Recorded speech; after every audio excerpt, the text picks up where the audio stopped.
Ter sido criado por pais narcisistas, ou um pai ou uma mãe, deixa marcas na nossa vida, né? Inclusive, deixei todas as características de um pai e uma mãe narcisista no vídeo anterior da parte 1. E esse aqui, a gente vai falar sobre as consequências de você ter sido criada, né, como vítima de uma mãe ou de um pai narcisista e com traços narcisistas, tá? Porque, enfim, diagnóstico não tem como a gente dar aqui, mas existem traços que a gente precisa observar bastante.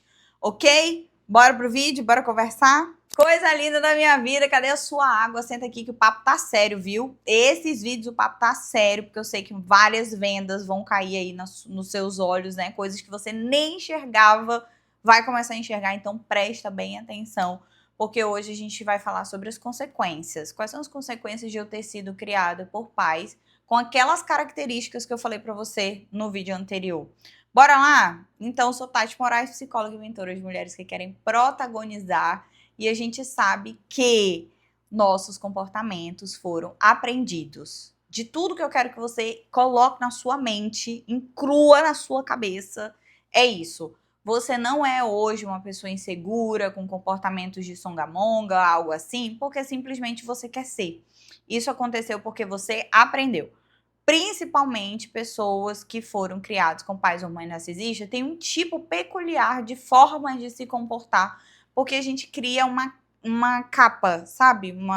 É uma capa mesmo. A gente cria ali uma capa tentando se proteger, tentando fazer com que não doa tanto aquele tipo de comportamentos lá na infância. Só que na vida adulta essa capa não te serve mais. E você cresce acreditando que aquela capa ainda te serve e fica tentando se encaixar de todas as formas. Só que a vida adulta exige outras coisas de nós, tá? Então, é disso que a gente vai falar aqui sobre quatro coisas nesse vídeo, porque a gente também vai ter parte 3 para ele não ficar muito longo, você ficar aqui comigo até o final, ok? Falando nisso, se inscreve no canal, ativa o sininho, todos os dias tem vídeo aqui novo para você, para te ajudar a subir o degrau do seu desenvolvimento. Começando, minha linda, de dentro para fora, ok? Para com esse negócio de ficar buscando fora aquilo que você só vai encontrar dentro de você, no seu coração e na sua cabecinha, combinado? Então, bora lá? Vamos pro primeiro comportamento. Qual é o primeiro comportamento muito característico dessas mulheres? Vamos lá? Autoabandono crítico. Crítico porque é absurdo de tão crítico e severo que é esse autoabandono. Geralmente, essa mulher aprende que ela precisa só servir, servir, servir. E como eu falei lá na parte 1 do vídeo, é muito comum a desqualificação emocional dessas relações. Se eu sou muito desqualificada emocionalmente, eu não conecto com as minhas necessidades. Então eu tenho dificuldade de observar quando eu estou cansada, quando eu estou triste. Eu simplesmente passo por cima de todas as minhas condições para que eu esteja servindo o outro. Porque na minha cabecinha eu entendi, a partir daquelas relações, que eu só presto como pessoa ou que eu só existo como pessoa para servir os outros. Eu só me sinto feliz quando eu estou servindo e principalmente quando eu sou reconhecida por isso. Quando eu sou reconhecida por isso, eu alimento esse meu comportamento de que, preciso fazer mais disso para ser amada e vista, porque era exatamente aquilo que foi desenvolvido em você lá na sua casa, lá na sua infância, se você teve um pai ou uma mãe com traços narcisistas, tá? Então, esse autoabandono crítico, ele vem através dessa desconexão que você tem consigo mesma. É um fardo você parar e se cuidar, é um fardo você se priorizar. Às vezes você nem sabe o que é isso, porque a necessidade de estar voltada para o outro ela é tão grande, mas ela é visceral. É uma necessidade interna grandiosíssima, porque naturalmente você foi formada assim. Imagina, se você estivesse lá na caverna do Platão, você já viu lá a caverna do Platão, que as pessoas ficavam lá acorrentadas e tal na caverna? Quando uma pessoa saiu e viu a luz, ele disse que doeu assim o olho, né? Nossa, que luz forte. É a mesma coisa que acontece. Se você não sabe, é a mesma coisa que acontece com o seu emocional. Se você não sabe algo, não te ensinaram absolutamente nada sobre aquilo que você precisa fazer ou sentir, quando você se expõe a isso, você não vai conseguir lidar. Porque para você é muito diferente, muito estranho. Se eu sempre fui validada por aquilo que eu fazia, eu vou querer fazer mais, querer fazer mais, querer fazer mais. Só que na vida adulta eu troco a figura. Aí eu não quero mais agradar minha mãe ou meu pai, eu quero agradar outras pessoas. Aí isso vai para relacionamentos, né, completamente disfuncionais, onde você quer viver a vida, quer viver para a vida do seu parceiro ou parceira. Isso vai para suas relações de amizade, onde você se doa muito e sempre quebra a cara, né? Porque às vezes você não tem de volta aquilo que você entregou, porque não tem a baliza, não consegue balizar as coisas. Que existe um time. Tem coisa que você pode entregar nas relações, tem coisa que você não pode entregar. E aí, né, a gente precisa entregar e ver o que vai receber também, porque aqui ninguém é Madre Teresa de Calcutá para ficar se doando pros outros aí a vida inteira, assim, a troco de absolutamente nada, né, querida? Bora parar de loucura.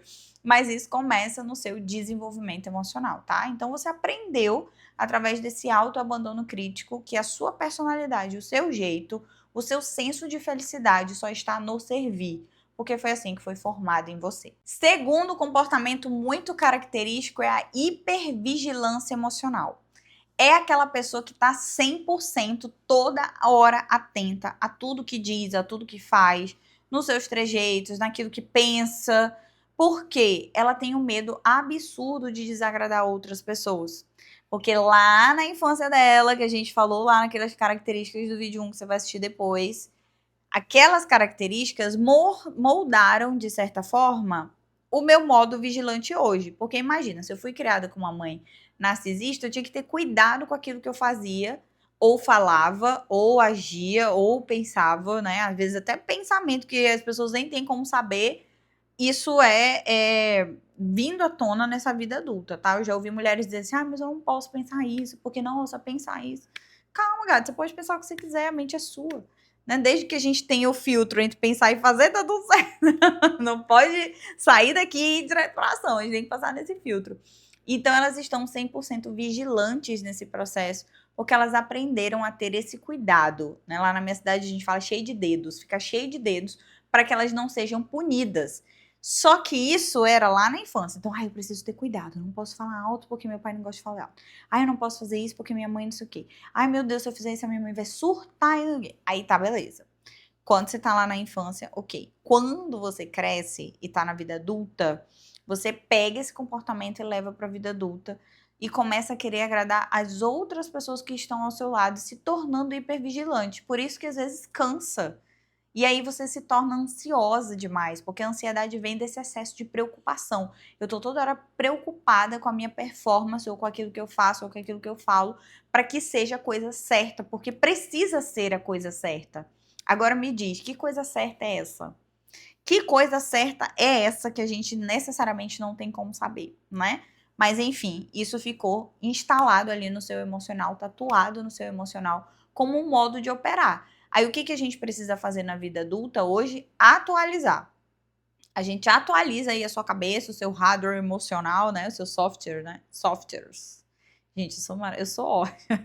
É softwares de sistemas. Hardware é o negócio físico. Ok, entendi. Valeu.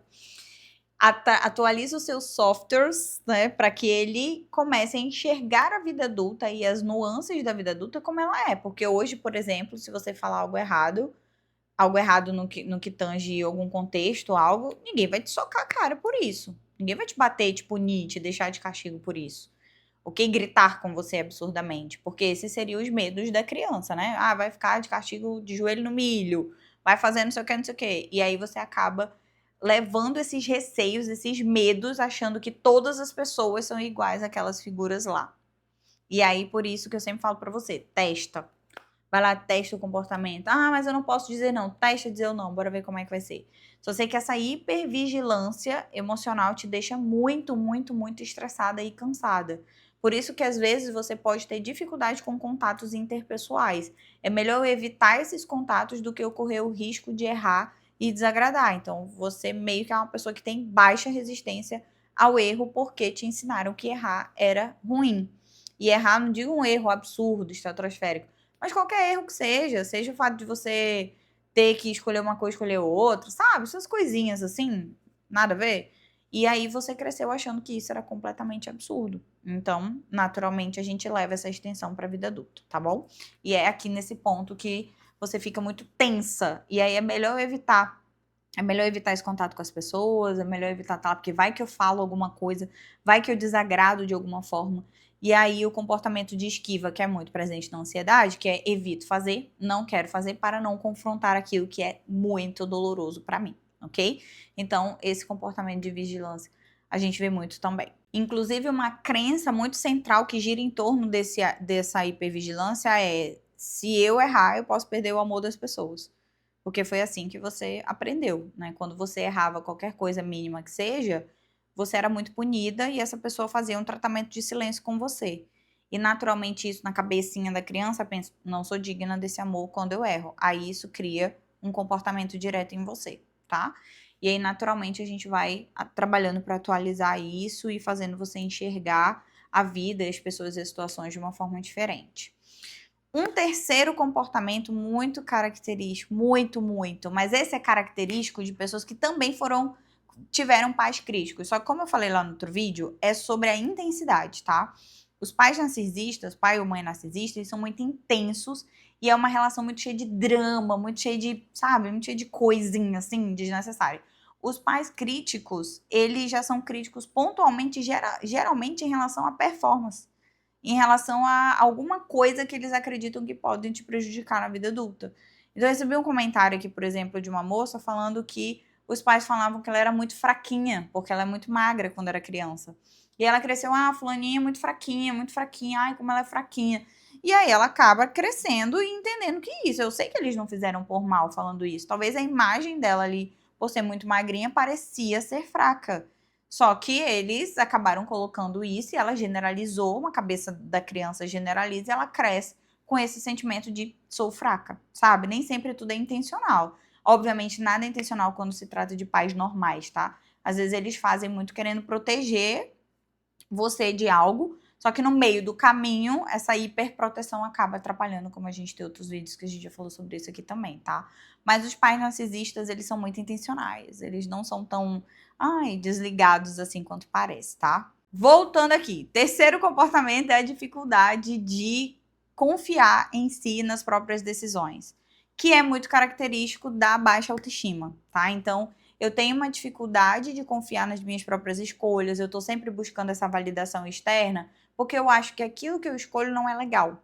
Aquilo que eu escolho é errado. Aquilo que eu escolho não é nunca a melhor opção, porque lá atrás sempre me diziam que eu só faço escolha errada, que eu sou burro, que eu não sei fazer as coisas, que nada dá certo, e aí você cresce com esse modo de operar completamente distorcido em relação àquilo que você é ou quer fazer, tá? Então, é muito característico de mulheres essa dificuldade de confiar nas próprias escolhas por conta desse modo de operar. Não só mulheres que foram vítimas de pais ou mães narcisistas, mas mulheres que ao longo da vida também tiveram a vida muito facilitada, né? Como a gente já falou em outros vídeos aqui.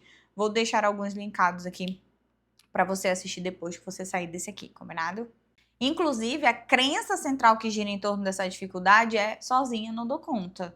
Será que você pensa isso? Você já teve esse tipo de pensamento de que sozinha você não dá conta? Ou porque fizeram muitas coisas por você e aí você acredita que não consegue fazer sozinha? Ou porque colocaram muito na sua cabeça que tudo que você fazia era errado e que você de fato precisaria de um suporte? Porque eu indiquei um livro lá no primeiro vídeo que eu vou deixar aqui para vocês também, que é da Jeanette McCurdy, eu acho que é assim que fala o nome dela, que era da iCarly, a Sandy iCarly, que eu adorei o livro, que é Estou Feliz que a Minha Mãe Morreu.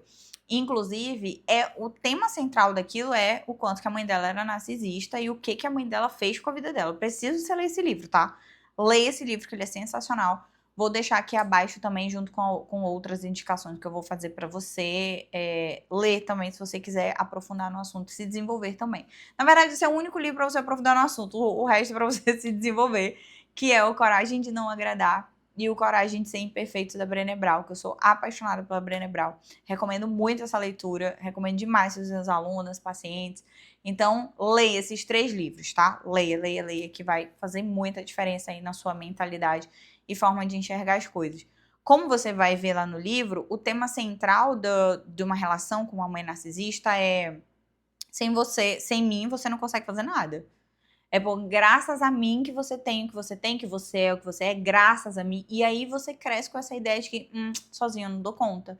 E aí, quando você não tem mais essa presença muito ativa na sua vida, você vai para a validação de outras pessoas. O que você precisa entender é só eu me livrar dessas figuras, eu não falar mais com essas figuras? Quem dera que fosse assim. Se fosse assim, minha filha tava todo mundo lindo, livre, porque era só você deletar e jogar no mais esquecimento, tava tudo certo. Mas aquilo que você aprendeu sobre você perpetua por vários anos até que você decida interromper esse ciclo. Até que você decida se transformar, até que você decida olhar para si mesmo a partir de uma outra perspectiva, que é envolvendo o seu processo de autoconhecimento, desenvolvendo em você habilidades importantes, que é o que a gente está fazendo aqui de forma gradativa, vídeo após vídeo, e o que eu faço com as meninas do Protagonismo, por exemplo. Aqui a gente tem um clube de membros que tem conteúdos exclusivos, que vai te ajudar a ir além cada vez mais. Tem aulas semanais lá que eu posto para as meninas, tem mini curso, várias coisas incríveis lá que você vai ter acesso. Só quer saber mais como participa? Clica no link que eu vou deixar aqui nessa descrição também, tá?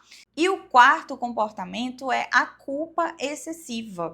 A culpa por dizer não, a culpa por descansar, a culpa por não fazer, a culpa por fazer.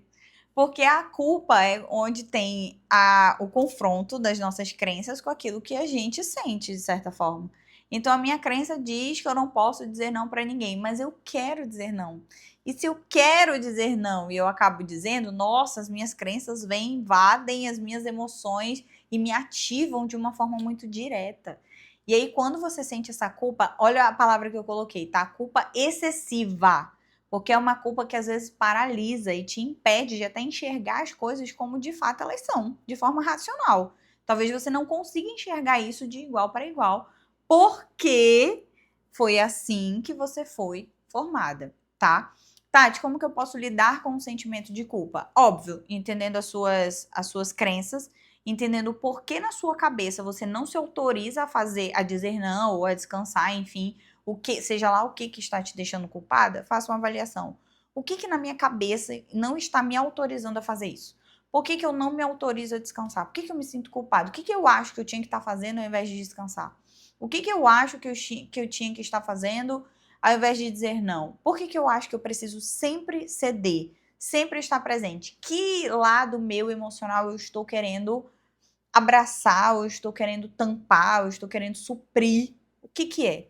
Porque todo comportamento exige uma causa emocional primeiro. Primeiro a gente interpreta, sente e faz. Quando você faz, aí é que vem a sensação. Mas aí a culpa envolve também a gente resistir grande parte desse processo, tá? Resistir mesmo. Nossa, eu tô me sentindo muito culpada. Segura a culpa. Principalmente se você identifica que você está sendo vítima de uma relação assim, disfuncional. Onde a pessoa fica só suscitando essa culpa em você para que você faça aquilo que ela quer que você faça, tá bom? Cuidado, cuidado com isso. Vou deixar a parte 1 desse vídeo aqui para você assistir, que são os comportamentos. Se inscreve nesse canal, bem bonitinho. Dá uma lida aqui na descrição, que tem muita informação importante para você, tá? Para de preguiça. E bora que eu espero na parte 3 do vídeo. Um beijo.